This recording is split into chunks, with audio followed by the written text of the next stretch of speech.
যে একটি মেশিনের মূল্য প্রতি বছর 10% হ্রাস পায়। যদি মেশিনটির বর্তমান মূল্য 1 লক্ষ হয় তবে 2 বছর পর এর মূল্য কত হবে? তাহলে 1 লক্ষ টাকা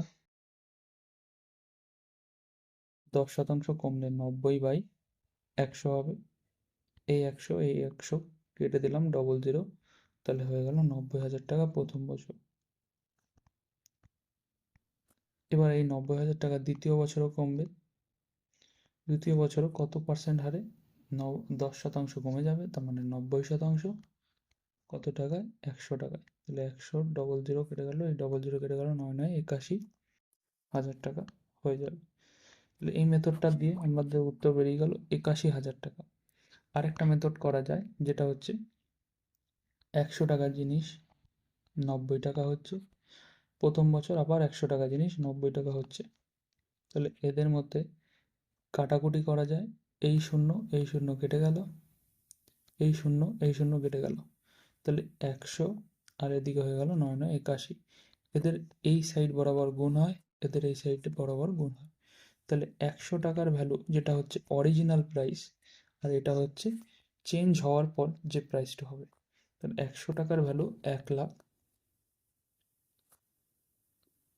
তাহলে 00 কেটে গেল, এখানে 1 ইউনিটের ভ্যালু বেরোলো 1000। তাহলে 81 ইউনিটের ভ্যালু কত হয়ে যাবে? ইন্টু 1000, 81,000। এখান থেকেও আপনারা আর্ন করতে পারেন। আরেকটা মেথড আছে সাকসেসিভের ফর্মুলা অ্যাপ্লাই করে। সাকসেসিভের ফর্মুলা হচ্ছে a plus b plus a b by 100। এখানে a হচ্ছে -10%, b হচ্ছে -10%, কারণ 10% হারে কমছে। তাহলে সূত্রতে বসালে -10 প্লাস অফ -10 প্লাস অফ -10 গণিত -10 ডিভাইডেড বাই 100। তাহলে -20 প্লাস মাইনাস মাইনাস প্লাস 100/100 সমান হয়ে যাবে 1। তাহলে 19% নেট রেট চেঞ্জ হবে। তাহলে 19% যদি চেঞ্জ কমে, তাহলে 100 টাকার জিনিস হয়ে যাবে 81 টাকা।